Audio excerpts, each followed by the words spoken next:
Bismillahirrahmanirrahim. Assalamualaikum warahmatullahi wabarakatuh.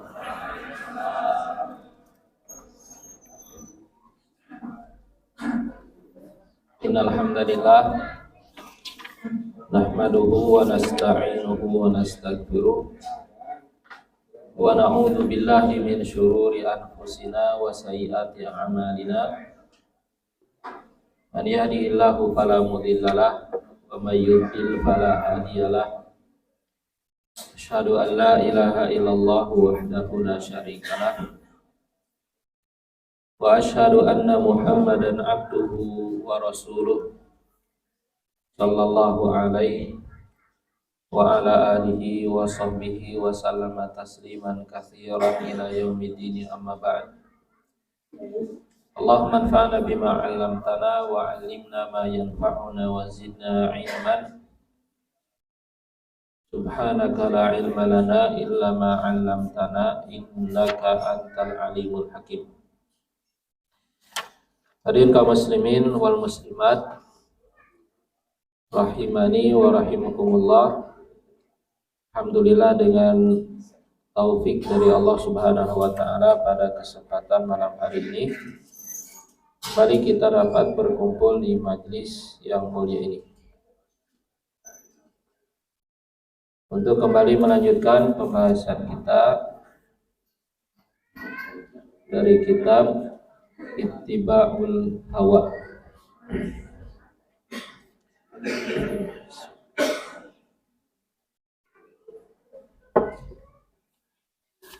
Nah, pembahasan kita dari kitab ini telah sampai pada halaman 28. Nah, halaman ke-28 masih membahas hal-hal yang berkaitan dengan bahaya mengikuti hawa nafsu. Adrar ittiba'il hawa, ya. Beberapa bahaya mengikuti hawa nafsu. Nah, maka kita lanjutkan dengan poin-poin berikutnya dalam pembahasan ini. Penulis mengatakan sababun lilistihanati bidzunubi wal atham. Di antara bahaya mengikuti hawa nafsu adalah bahwa ia menjadi sebab kepada menganggap remeh, menganggap kecil perbuatan dosa. Ya, mengikuti hawa nafsu adalah sebab kepada istihanah. Istihanah itu merendahkan atau meremehkan, mengecilkan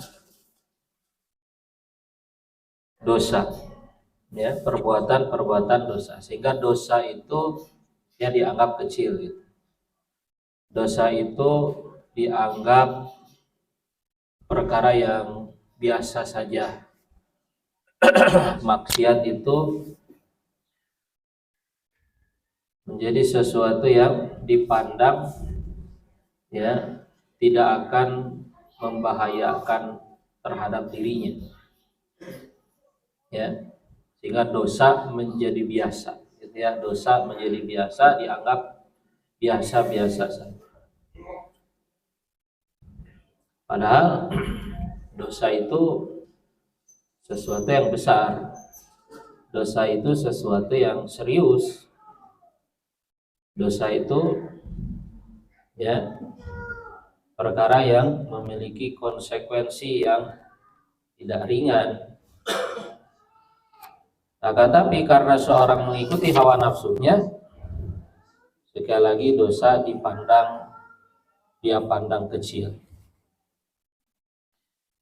Nah, ya, adapun klasifikasi dosa kepada dosa besar dan dosa kecil, yaitu betul, ya. Itu betul. Para ulama, jumhur para ulama, mayoritas para ulama membagi dosa itu kepada al-kabair was-shaghair, kepada dosa-dosa besar dan dosa-dosa kecil. Walaupun sebagian para ulama, di antaranya Ibnu Hajar Al-Haythami rahimahullah, mengatakan bahwasannya yang namanya dosa itu tidak ada yang kecil, semuanya dosa itu besar. Semua dosa itu besar. Ya. Semua dosa itu besar dilihat dari siapa yang dimaksiati dengan dosa tersebut. Jadi kalau kita melihat kepada siapa yang kita durhakai, siapa yang kita maksiati dengan dosa itu Allah Subhanahu wa taala yang maha besar, yang maha agung, maka semua dosa itu menjadi apa? Menjadi besar. Ya, kalau ditinjau dari sisi itu. Ya, tapi mayoritas para ulama ya membagi dosa itu kepada dosa besar dan dosa kecil. Ya, sebagaimana ya berdasarkan dalil-dalil dari Al-Qur'an dan juga hadis Nabi Shallallahu alaihi wasallam. Dan dosa kecil pun bisa menjadi besar. Dosa kecil pun bisa menjadi besar, diantaranya dengan faktor atau sebab seseorang melakukannya dengan mengecilkan dosa itu.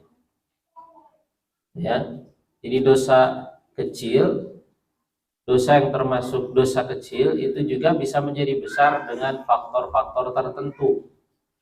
Di antaranya adalah ketika seorang melakukan dosa dan dia menganggap remeh dosa tersebut, maka dosa itu bisa menjadi besar. Begitu juga dosa kecil itu bisa menjadi besar kalau dilakukan terus-menerus. Ya, jika dilakukan terus-menerus, maka dosa itu juga menjadi besar. Makanya Nabi Shallallahu alaihi wasallam beliau mengatakan iyyakum wa muhaqqaratiz dzunub. Berhati-hatilah kamu dari dosa-dosa kecil. Ya, dosa-dosa kecil.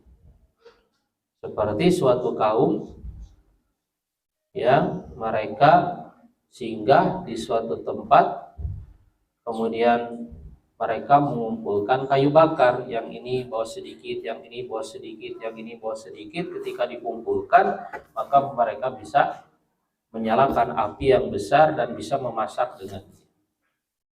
Begitupun juga dengan dosa kecil, kalau dilakukan terus-menerus, maka akan membinasakan pelaku. Dosa kecil juga bisa menjadi besar kalau dilakukan oleh seorang yang ditokohkan atau seorang yang diikuti. Seorang yang diikuti, seorang pemimpin ketika dia melakukan dosa kemudian diikuti oleh orang-orang yang dipimpinnya, ya, dosa itu menjadi berlipat-lipat. Ya, menjadi berlipat-lipat. Seorang tua ketika dia berdosa kemudian diikuti oleh anaknya, maka dosa itu dia tidak hanya menanggung dosanya tapi juga menanggung dosa orang yang mengikutinya. Semakin banyak orang mengikutinya, maka semakin banyak dosa yang ditanggung. Nah, baik. Hadirin kaum muslimin wal muslimat rahimani wa rahimakumullah. Intinya bahwa di antara bahaya mengikuti hawa nafsu adalah menjadikan kita memandang rendah, memandang kecil perbuatan dosa dan maksiat. Fa innal muttabi'a lil hawa yaqsu qalbuhu. Sesungguhnya orang yang mengikuti hawa nafsu itu menjadi keras hatinya. Menjadi keras hatinya. Wa idza qasa al-qalbu istahana bidzunubi wal atham. Dan apabila hati telah keras, ya, dan apabila hatinya telah keras, maka dia akan tadi merendahkan dosa-dosa, merendahkan maksiat, merendahkan dosa-dosa. An Abdillah ibni Mas'ud radhiyallahu anhu, dari Abdullah bin Mas'ud radhiyallahu anhu anin Nabi sallallahu alaihi wasallam qala, dari Nabi sallallahu alaihi wasallam beliau bersabda,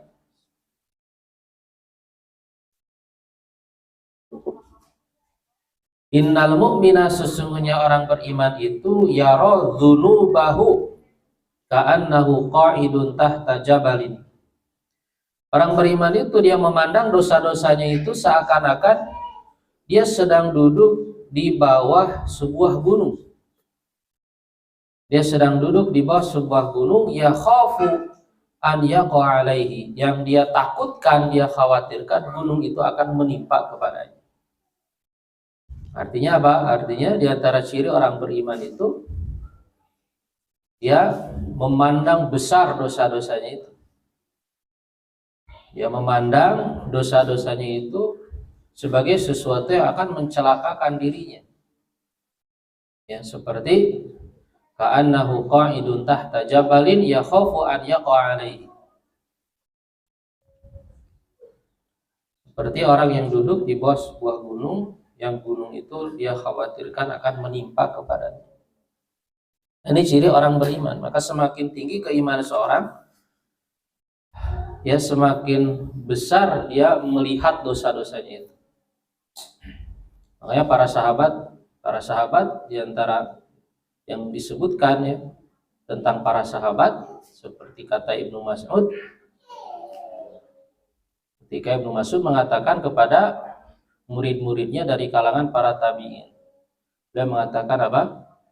Ibnu Abbas ya. Ibnu Abbas mengatakan la ta'maluna a'malan kunna na'udduha ala ahdi Rasulillah sallallahu alaihi la ta'maluna a'malan hiya adaqu fi a'yunikum minasy'ari wa kunna na'udduha ala ahdi Rasulillah sallallahu alaihi wasallam minal mubiqat. Kalian benar-benar mengamalkan atau melakukan perbuatan-perbuatan yang menurut kalian lebih ringan dari sehelai rambut. Padahal kami dulu menganggap perbuatan-perbuatan itu ya termasuk di antara dosa-dosa yang besar. Termasuk di antara dosa besar. Jadi para sahabat itu ya, di antara ciri mereka ya, di antara keistimewaan yang mereka miliki ya, karena keimanan mereka yang sangat tinggi, sesuatu yang mungkin saat ini kita anggap rendah gitu kan, sesuatu yang kita anggap kecil saat ini dianggap di masa sahabat itu sesuatu yang besar. Nah, wa innal fajira, dan adapun orang fajir, ya radzunubahu, dia melihat memandang dosa-dosanya itu kadubabin, seperti seekor lalat, marra ala anfihi, yang dia lewat di depan hidungnya, faqala bihi hakadha, kemudian dia melakukan seperti ini gitu ya. Faqala bihi hakadha, kemudian dia mengusirnya dengan seperti itu. Dia anggap ya sesuatu yang kecil nanti. Ya, kalau lalat ya kan lewat di depan hidung kan ya udah kita nggak anggap itu sebagai sesuatu yang besar. Gitu. Nah, ini ciri orang fajir. Ya, perbedaan antara orang beriman dan orang fajir dalam hal apa? Dalam hal memandang dosa-dosanya. Ya. Dan hadir dimakan Allah Subhanahu wa taala, ya ini harus kita lihat ya pertama kepada diri kita terlebih dahulu. Artinya orang beriman di sini melihat kepada dosa-dosanya. Melihat kepada dosa-dosanya, melihat kepada kesalahan-kesalahan. Gitu ya. Melihat kepada dosa-dosa dan kesalahan-kesalahan.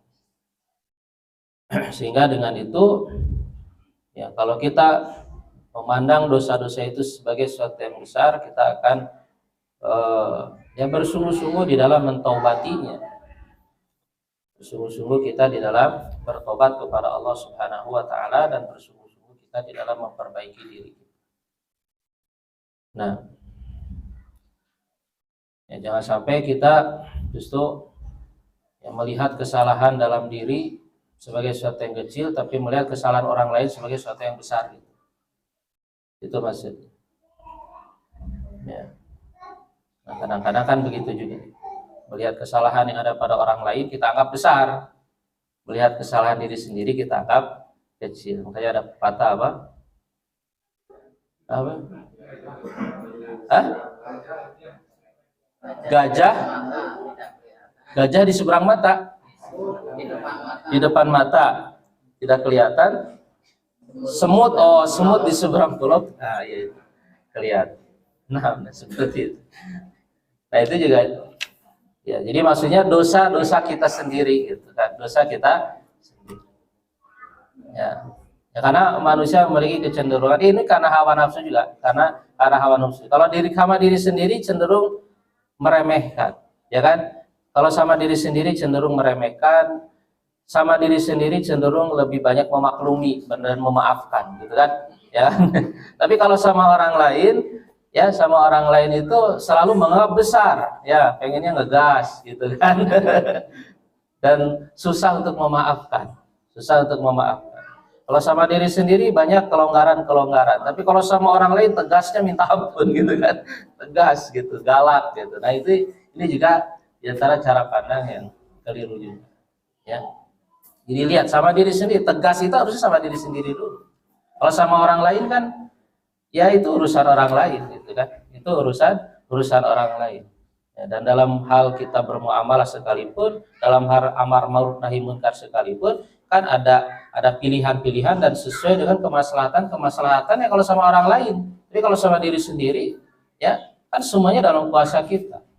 Semuanya dalam kekuasaan kita, dan kita pun adalah orang bertanggung jawab atas diri kita sendiri. Makanya tegas itu, keras itu harus sama diri sendiri, bukan sama orang lain. Gitu. Baik. Nah ini sababun lil istihanati bil dzunub wal atham.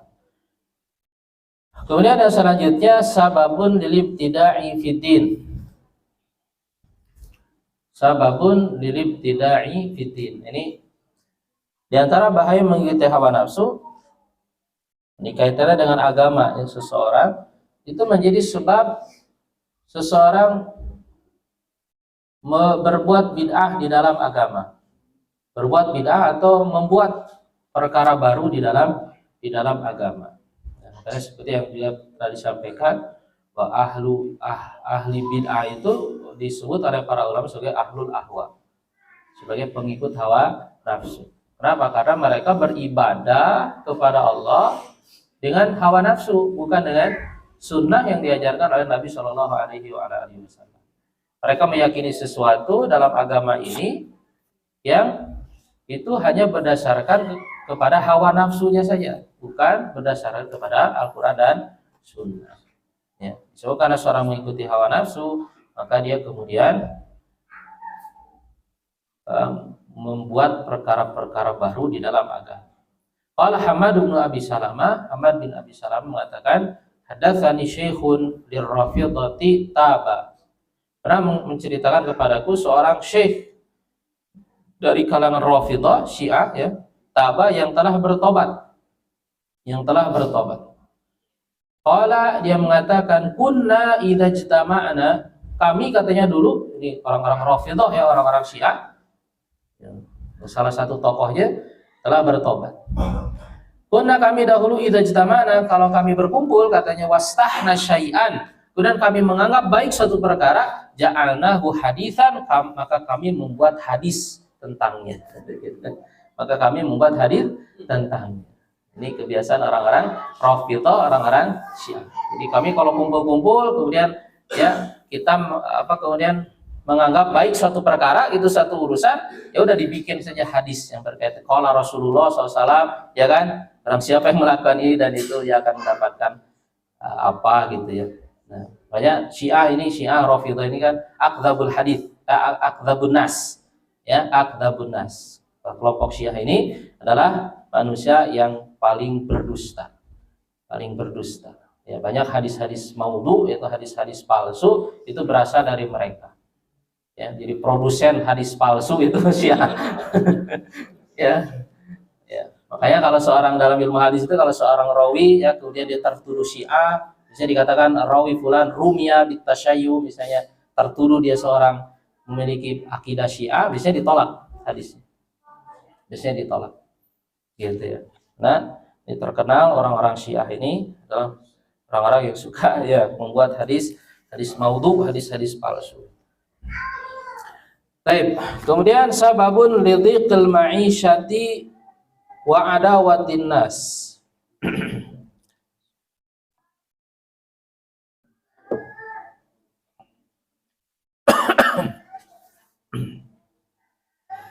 Nah, di antara bahaya mengikuti hawa nafsu adalah sebab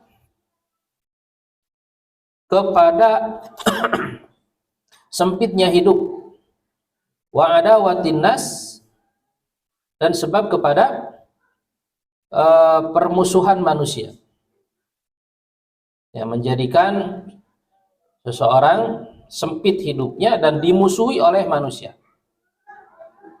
atau terjadinya permusuhan di antara manusia. Jadi manusia sempit hidupnya dan saling memusuhi satu dengan yang lain. Saling memusuhi satu dengan yang lain. Ini akibat dari hawa nafsu. Ya, sehingga menjadikan hubungan ya di antara manusia itu menjadi tidak baik. Disebabkan karena hawa nafsu. Nah, makanya ya, kalau terjadi konflik ya di antara manusia, itu sebabnya hawa nafsu. Permusuhan manusia satu dengan yang lain ya, itu sebabnya hawa nafsu. Itu sebabnya hawa nafsu. Makanya yang harus dibersihkan itu adalah ya jiwanya dari hawa nafsu tersebut. Ya, setiap permusuhan yang terjadi, setiap keretakan yang terjadi antara manusia itu sebabnya adalah hawa nafsu. Inna aslal adawati wasyarri wal hasadi, ini al-waqi' bainan nas min ittiba'il hawa. Sesungguhnya pokok dari permusuhan, dasar dari permusuhan, keburukan dan hasad, ya hasad, saling membenci, al-waqi' bainan nas, yang terjadi di antara manusia min ittiba'il hawa, itu berasal dari mengikuti hawa nafsu. Itu berasal dari mengikuti hawa nafsu.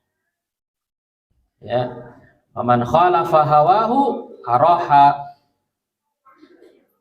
qalbahu wa badanahu wa jawarihahu fastaraha wa araha.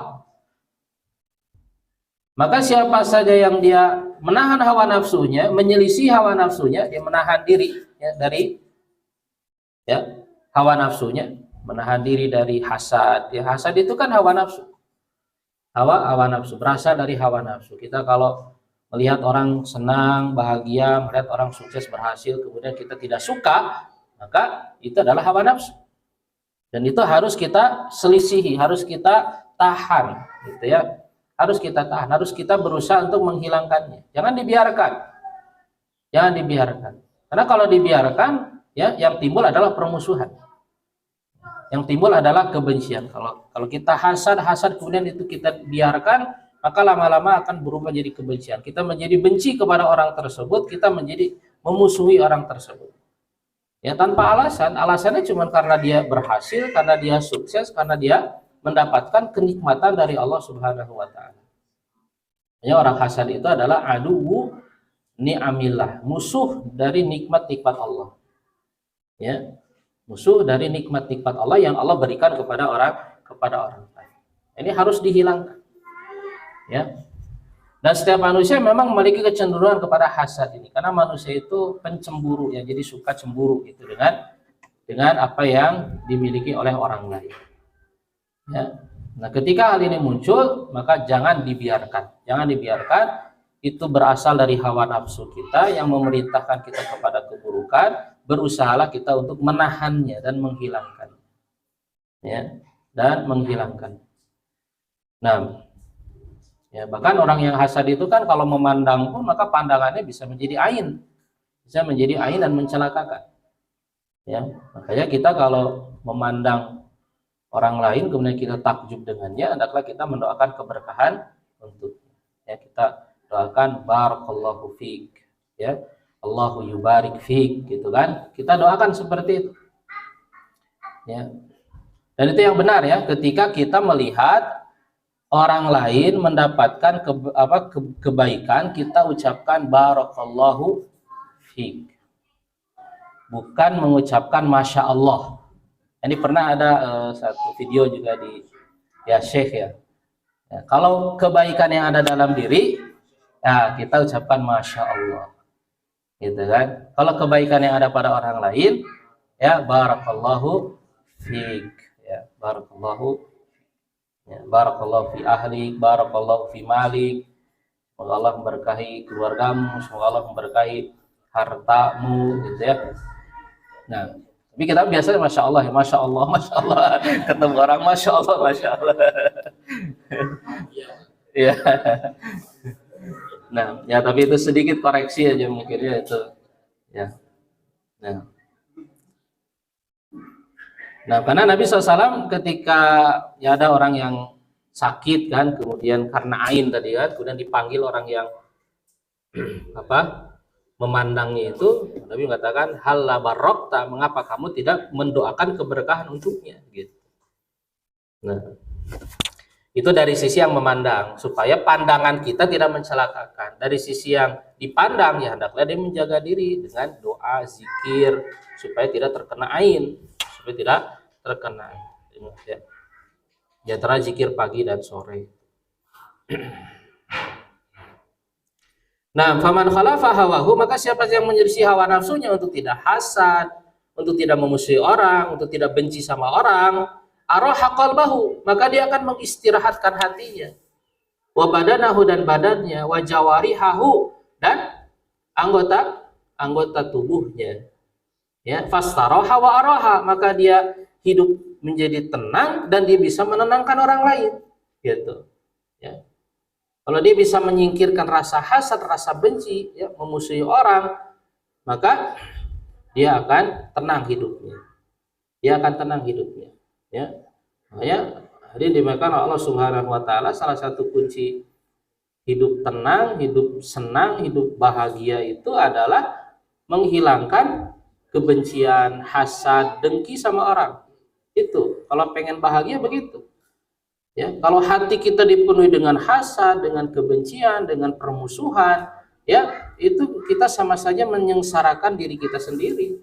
Iya, menyengsarakan diri kita sendiri. Sudah hilangkan. Minta pertolongan sama Allah supaya dihilangkan dari hasad, dari dengki, dari benci. Ya, dan berusaha kita menahan hawa nafsu, karena itu datang dari hawa nafsu tadi. Datang dari hawa nafsu, ya. Istighfar, ucapkan kalimat-kalimat zikir, la haula wala quwata illa billah, gitu ya. Pertama tentu kita sadari dulu bahwa ini adalah perasaan yang tidak baik, gitu kan. Ini adalah perasaan yang tidak baik, tidak boleh ada di dalam hati kita. Kita berusaha untuk hilangkan, bermujahadah sambil kita berdoa kepada Allah, meminta kebersihan hati, ya, meminta ketakwaan jiwa. Allahumma ati nafsi taqwaha wa zakkiha anta khairu man zakkaha anta waliyuha wa maulaha. Nah, waman ata'a hawahu, nah ini waman ata'a hawahu, dan siapa yang kemudian dia mentaati hawa nafsunya dengan membiarkan hasad, membiarkan benci, membiarkan hati dipenuhi dengan permusuhan, asya aisyatan mudlimah, sehingga dia hidup dalam hidup yang gelap, ya, hidup yang sengsara.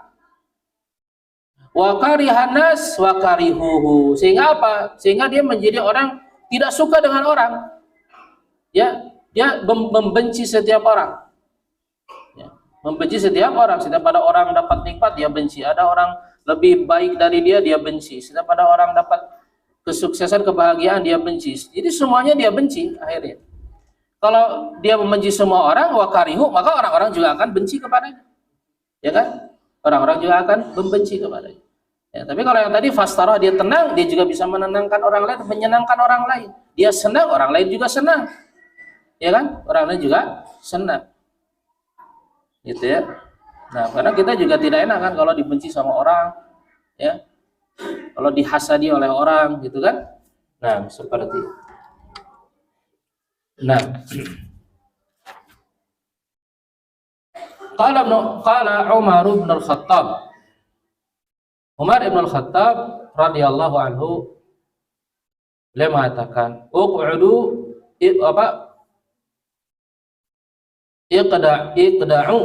iqda'u hadhihi nufus. Iqda'u hadhihi nufus an syahawatiha. Artinya kufu wamna'u. Cegahlah, tahanlah nafsu-nafsu ini an syahawatiha, dari keinginan-keinginannya. Fa innaha tala'atun tanzi'u ila syarri ghayatin. Karena sesungguhnya hal itu, nafsu-nafsu itu menjadi penarik yang akan menarik kepada akhir yang buruk. Inna hadzal haqqa tsaqilun mari. Sesungguhnya kebenaran ini berat, tapi dia ini menyenangkan, membahagiakan, memuaskan. Wa innal batila khafifun wabi, dan kebatilan itu ringan memang, tapi wabi akan mendatangkan wabah, akan mendatangkan penyakit, gitu ya. Jadi kebenaran itu berat memang, tapi akan mendatangkan kesenangan. Kebenaran itu berat, tapi akan mendatangkan kesehatan, gitu. Ya kayak tadi itu hasad. Hasad itu berat memang, untuk menghilangkan hasad itu kan berat ya. Berat supaya tidak cemburu, tidak hasad, tidak dengki, itu berat. Ya, tapi yang berat-berat itu justru menyehatkan. Justru menyehatkan, membuat pikiran kita sehat, jiwa kita sehat, gitu kan. Nah, tidak teracuni oleh pikiran-pikiran dan perasaan-perasaan yang seperti itu, sehingga kita bisa fokus, gitu kan, kepada hal-hal yang bermanfaat. Tapi kalau hati dipenuhi dengan hal yang seperti itu, ya, maka kita menjadi tidak fokus kepada hal-hal yang bermanfaat. Akhirnya ibadah tidak tenang, sholat tidak khusyuk, gitu kan, baca Quran juga ya tidak fokus, gitu ya. Sehingga urusan ibadah juga berantakan, akhirnya urusan ibadah, urusan dunia juga berantakan. Nah, wa innal batila khafifun wabi. Ya, dan sesungguhnya kebatilan itu, ini kata Umar Ibn Khattab ya, dan kebatilan itu ringan memang. Membiarkan hati tetap hasad ya ringan, karena tidak perlu ada sesuatu yang kita lawan. Tapi wabi artinya mendatangkan wabah. Wabi itu dari kata wabah, mendatangkan penyakit, mendatangkan madorot.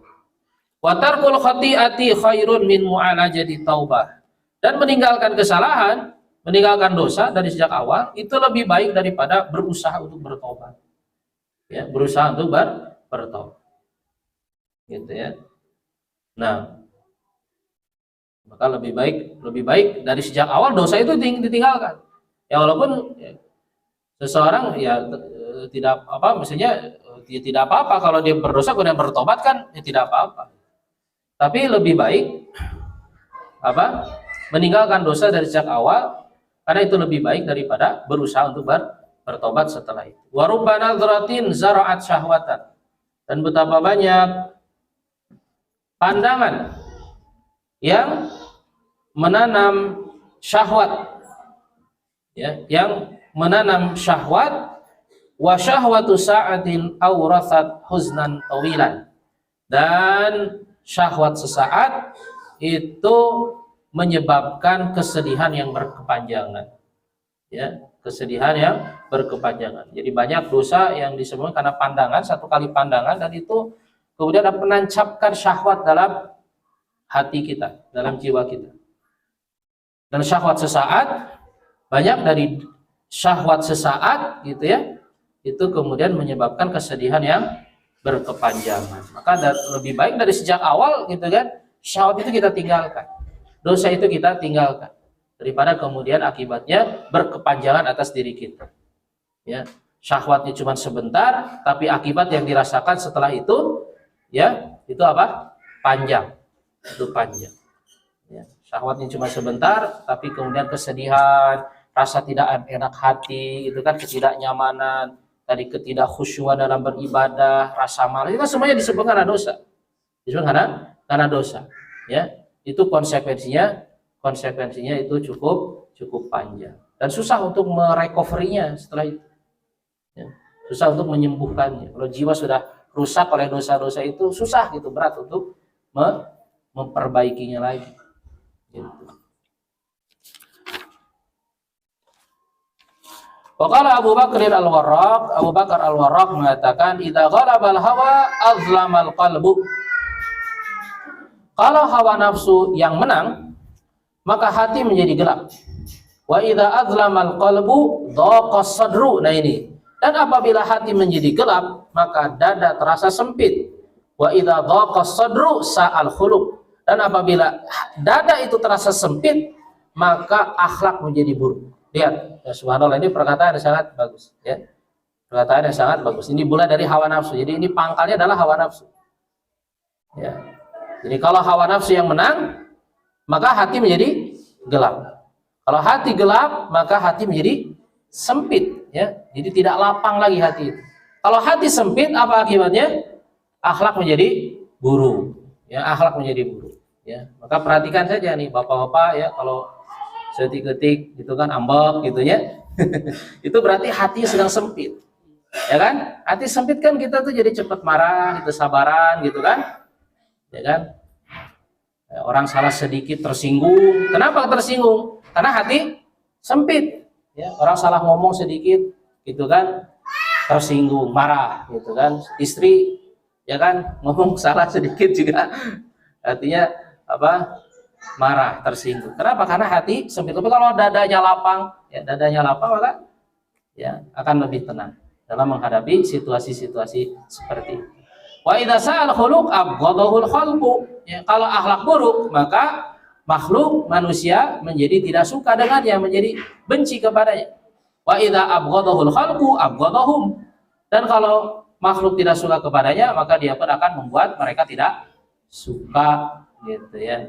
Nah, tsumma idza kabura al-insan wa balagha mablagha syuyukha wajada masawi'a ittiba'ihi li hawa. Kemudian apabila seorang semakin tua, ya, dan dia mencapai tahap usia tua, syuyukha, ya, wajada masawi'a ittiba'ihi li hawa, maka dia akan mendapati akibat buruk dari dia mengikuti hawa nafsunya itu.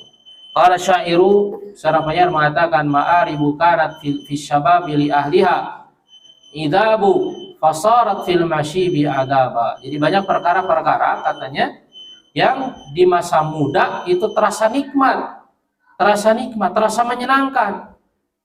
Fasarat fil masyibi adaba, tapi kemudian di masa tua maka semua itu menjadi siksa, menjadi azab.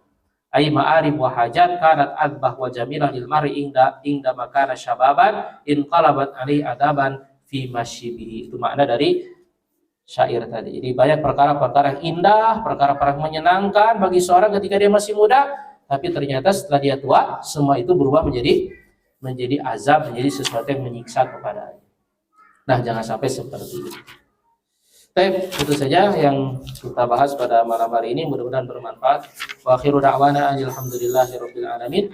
Wassallallahu wasallam ala nabiyina Muhammadin wa ala alihi wa sahbihi ajma'in.